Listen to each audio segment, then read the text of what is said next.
Assalamualaikum warahmatullahi wabarakatuh. Halo teman-teman semuanya. Di sini kami dari kelompok 6 akan mempresentasikan teori belajar sosial dari John de Grumbolz. Pertama-tama, kita kenalan dulu ya.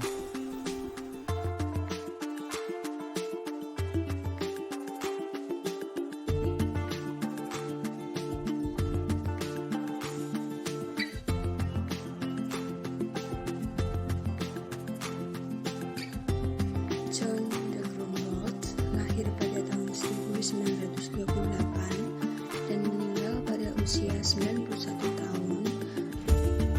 Beliau pernah berkuliah di Universitas Minnesota pada tahun 1955 dan selanjutnya berkuliah di Universitas Columbia 1951 dan college pada tahun 1990.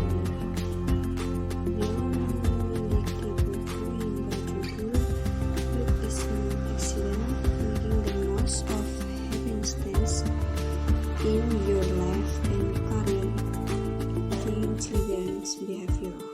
Dan beliau seorang ahli teori karir yang mapan yang mengembangkan gagasan tentang mendukung kemandirian klien, dan beliau menyatakan bahwa keraguan-keraguan itu diinginkan dan masuk akal karena memungkinkan kesempatan bagi klien untuk mendapatkan keuntungan dari kejadian yang tidak direncanakan.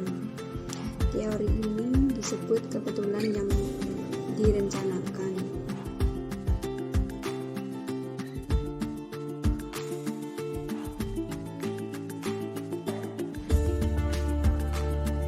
Konsep dasar. Jika kita berbicara mengenai bimbingan karir melalui pendekatan pemilihan karir dengan teori belajar sosial yang dikemukakan oleh Grumbolz, Michel, dan Gillard, maka kita harus melihat terlebih dahulu konsep dasar dan latar belakang dari teori belajar sosial itu sendiri yang ditemukan oleh Albert Bandura yang telah memperoleh penghargaan American Psychological Award pada tahun 2004 atas kontribusinya dalam disiplin psikologi. Teori belajar sosial dari Bandura ini didasarkan pada konsep saling menentukan tanpa penguatan dan pengaturan diri sendiri atau berpikir. Yang pertama, saya akan bacakan dulu ya. Di situ yang pertama ada determinis resiprokal, yang kedua tanpa reinforcement, yang ketiga kognisi dan regulasi diri. Yang pertama, determinis resiprokal ini menjelaskan bahwa tingkah laku manusia dalam bentuk interaksi timbal balik yang terus-menerus. Jadi setiap manusia itu pasti membutuhkan orang lain untuk membantunya. Jadi kita harus saling membantu. Yang kedua, tanpa reinforcement. Menurut Bandura ini memandang teori Skinner dan Hull itu terlalu bergantung pada reinforcement, sehingga setiap unit itu merespon sosial yang kompleks harus diberi reinforcement satu persatu. Jadi kalau setiap manusia itu harus dikasih reinforcement itu apa sih? Reinforcement itu memiliki arti suatu proses yang dijalani dengan menggunakan stimulus tertentu, bertujuan untuk meningkatkan kemungkinan terjadinya perilaku yang telah dilakukan. Bisa jadi individu tidak belajar apapun, maka Bandura memandang individu belajar lewat observasi dan tingkah laku yang ditetapkan oleh antisipasi konsekuensi. Yang nomor 3, kognisi dan regulasi diri. Konsep ini mengatakan bahwa individu memiliki kemampuan untuk mengatur diri sendiri dengan cara melihat di lingkungan sekitar dan berpikir secara komprehensif.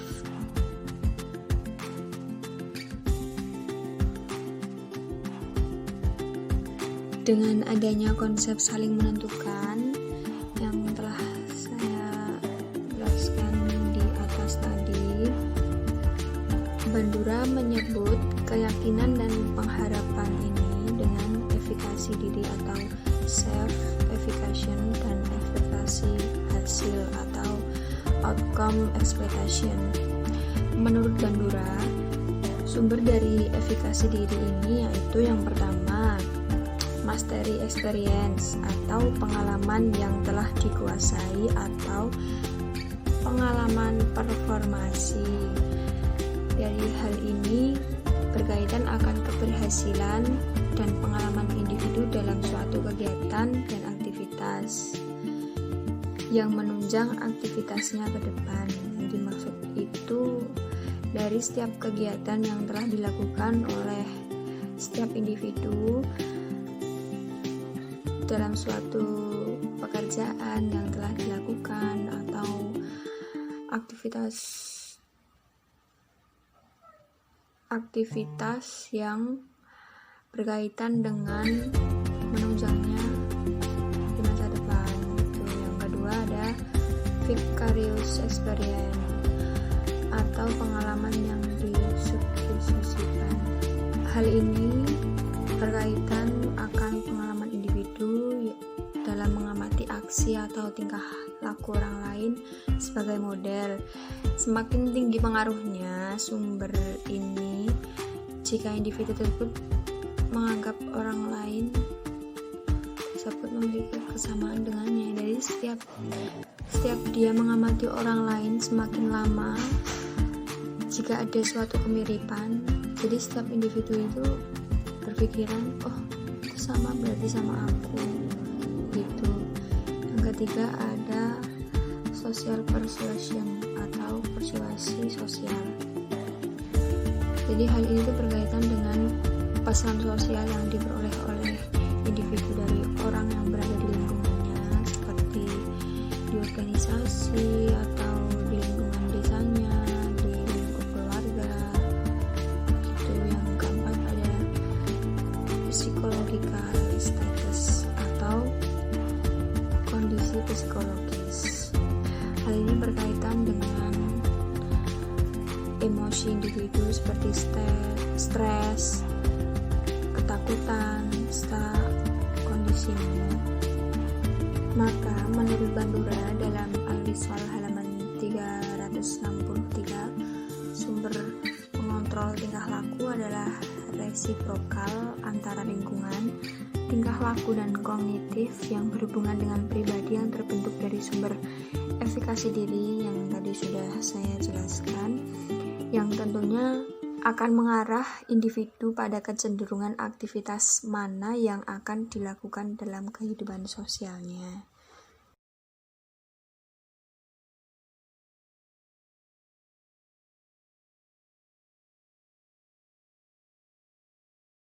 Faktor-faktor yang mempengaruhi proses perkembangan karir. Yang pertama, warisan genetik dan kemampuan khusus. Warisan genetik dan kemampuan khusus mencangkup sejumlah kualitas bawaan yang dapat membatasi kesempatan karir individu. Lingkup genetik dan kemampuan khusus itu meliputi ras, jenis kelamin, kemampuan diri, karakteristik individu, dan termasuk di dalamnya adalah cacat fisik. Yang kedua, kondisi dan peristiwa lingkungan. Kondisi dan peristiwa lingkungan dipandang sebagai faktor yang berpengaruh yang seringkali berada di luar kontrol individu. Peristiwa-peristiwa dan keadaan tertentu di dalam lingkungan individu mempengaruhi perkembangan keterampilan, kegiatan, dan pilihan karir. Kondisi dan peristiwa di sekitar yang mempengaruhi proses pilihan karir seseorang antara lain keadaan sosial, keadaan budaya, sistem politik, tekanan perekonomian, bencana alam, dan kekayaan alam. Faktor ketiga yaitu pengalaman belajar. Kecenderungan pilihan karir seseorang sangat dipengaruhi oleh pengalaman belajar yang telah dialami oleh seseorang itu di masa lalu. Pengalaman belajar mencangkup pengalaman belajar instrumental dan asosiatif. Pengalaman belajar instrumental adalah yang dipelajari individu melalui reaksi terhadap konsekuensi, tindakan yang hasilnya dapat langsung teramati, dan melalui reaksi orang lain. Konsekuensi kegiatan belajar dan pengaruhnya terhadap perencanaan dan perkembangan karir ditentukan terutama oleh reinforcement atau non-reinforcement kegiatan tersebut, warisan genetik individu, kemampuan dan keterampilan khususnya, dan tugas pekerjaan itu sendiri. Selanjutnya, pengalaman belajar asosiatif mencangkup reaksi negatif dan positif terhadap pasangan situasi yang sebelumnya bersifat netral, misalnya pernyataan semua politisi tidak jujur, semua banker kaya. Pernyataan itu berpengaruh terhadap persepsi individu tentang hal ini. Asosiasi seperti ini dapat juga dipelajari melalui observasi, bacaan, dan film. Faktor keempat, keterampilan pendekatan tugas atau text approach skills. Mencangkup keterampilan-keterampilan yang sudah dikembangkan oleh individu seperti keterampilan problem solving, kebiasaan kerja, mental sets, respon emosional, dan respon kognitif. Keterampilan-keterampilan ini menentukan hasil, masalah, dan tugas yang dihadapi oleh individu. Text approach skills seringkali termodifikasi akibat pengalaman yang baik maupun pengalaman yang buruk. Perolehan keterampilan pendekatan tugas ini dapat dilakukan melalui kegiatan. Yang pertama, generalisasi pengamatan diri. Pengamatan diri untuk menyelesaikan tugas berkaitan dengan bagaimana seseorang dapat menyelesaikan tugas atau pekerjaan tersebut sesuai dengan kemampuan yang dimilikinya. Hal ini dapat dilihat bagaimana orang mengatakan, saya memiliki kemampuan yang baik dalam hal matematika, tetapi sangat sulit untuk memahami bahasa Inggris. Sangat sulit bagi saya untuk berdebat dalam sebuah tim, tetapi saya lebih bisa berbicara dengan gaya saya sendiri.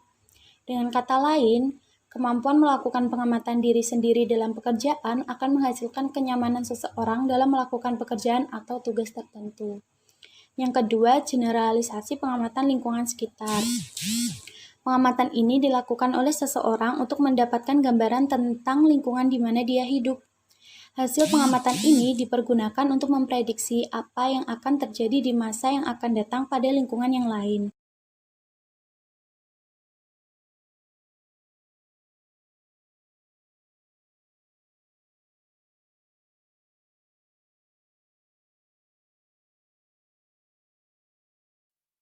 Selanjutnya, kita akan mencari tahu apa saja pengaruh primer dalam penentuan karir pada individu.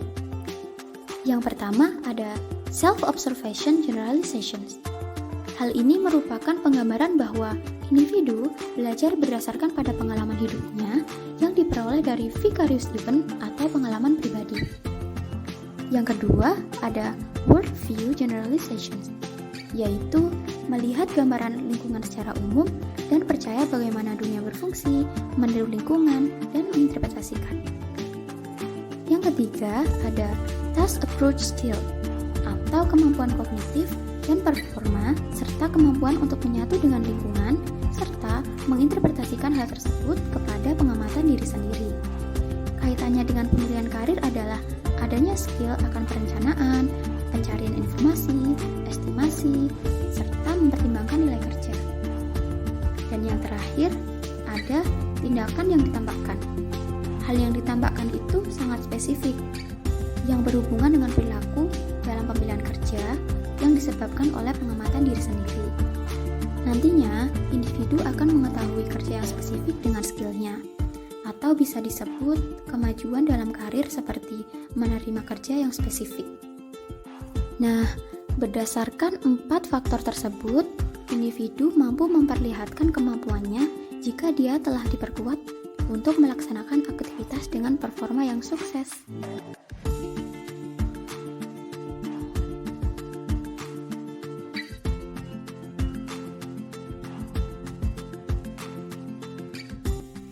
Nah, selanjutnya itu adalah ciri-ciri proses pemilihan karir seorang siswa. Nah, dalam penelitian ini pemilihan karir itu seorang siswa itu diperoleh melalui pendekatan social learning global yang telah dijelaskan sebelumnya. Nah, proses pemilihan karir itu pada siswa itu tuh berdasar ciri-ciri sebagai berikut. Yang percaya terhadap kemampuan yang ada pada dirinya. Yang kedua, ciri yang kedua itu adalah perasaan yakin terhadap kemampuan yang dimilikinya, membuat siswa menjadi mantap dalam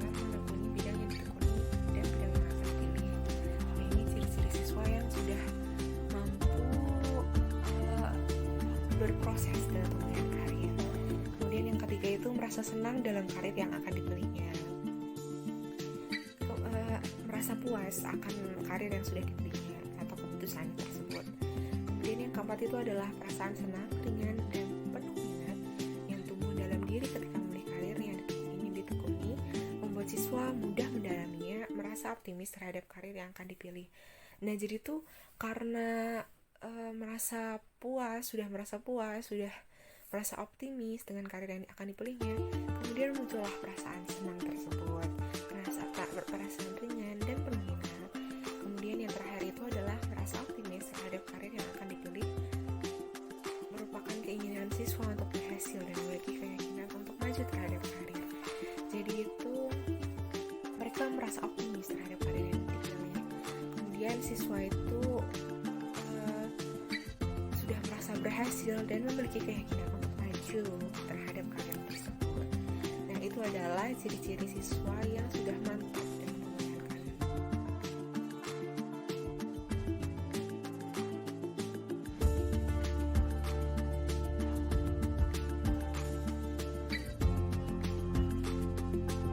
Nah, kemudian bagaimana aplikasinya? Seorang konselor itu sebaiknya berusaha mengatasi masalah-masalah sebagai berikut. Yang pertama, individu mungkin tidak dapat mengerti bahwa masalah yang dihadapinya akan diatasi. Mereka berasumsi bahwa sebagian besar masalah merupakan bagian dari kehidupan yang normal dan tidak dapat diatasi. Jadi kita harus meyakinkan bahwa masalah ini dapat diatasi, mulai dari yang dan sebagainya. Kemudian yang kedua itu individu mungkin tidak dapat melakukan upaya yang dibutuhkan untuk membuat keputusan atau memecahkan masalah. Nah, itu tuh mereka tidak berusaha untuk mengeksplorasi apakah nantinya akan ada alternatif dari karir tersebut atau tidak. Kemudian yang ketiga itu individu mungkin tidak menyadari adanya alternatif yang memuaskan. Jadi itu mereka menggeneralisasi bahwa semuanya itu sama saja, padahal bisa jadi ada alternatif mengenai karir yang lebih bisa memuaskan individu tersebut.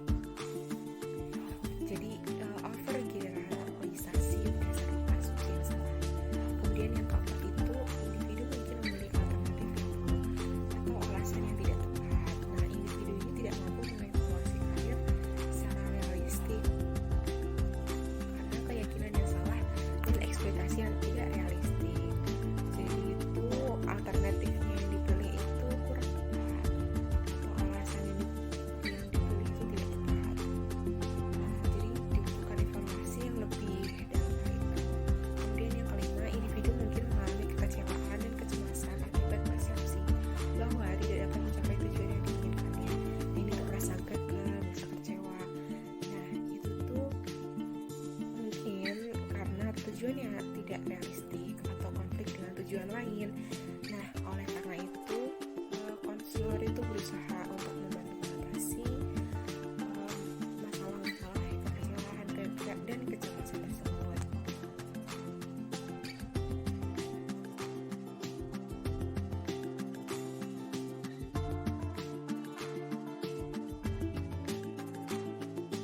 Kemudian selanjutnya kita masuk ke dalam pengamatan rumput strategi konseling karir. Yang pertama itu adalah pembuatan keputusan karir.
okupasi yang dapat dipandang tepat untuk semua orang.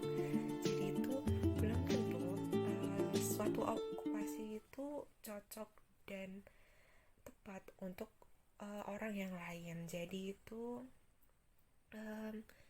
bisa jadi okupasi tersebut belum tentu tepat untuk satu dengan yang lainnya, seperti itu.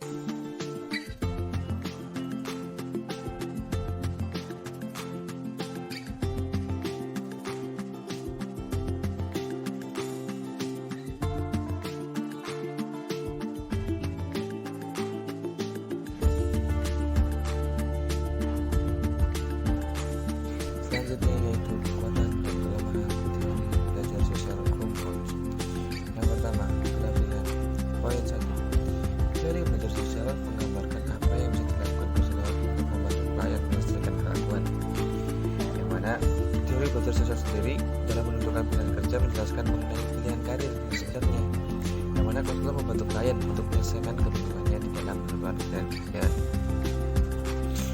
Poin kedua, penelitian secara komprehensif yang bisa diakui dalam membantu proses karir, di mana dengan hal tersebut membantu hipotesis yang bisa direlasikan kepada teori konseling karir.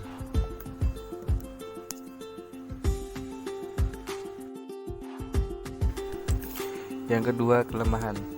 Poin pertama, karena luasnya kajian yang akan didalami oleh konselor tentang pemahaman diri klien akan membuat konselor kesulitan dalam mengkaji, dikarenakan pengetahuan yang terbatas yang dimiliki konselor memunculkan kemungkinan bahwa konselor akan lebih kesulitan dalam mengkaji nilai-nilai pemahaman tentang diri klien.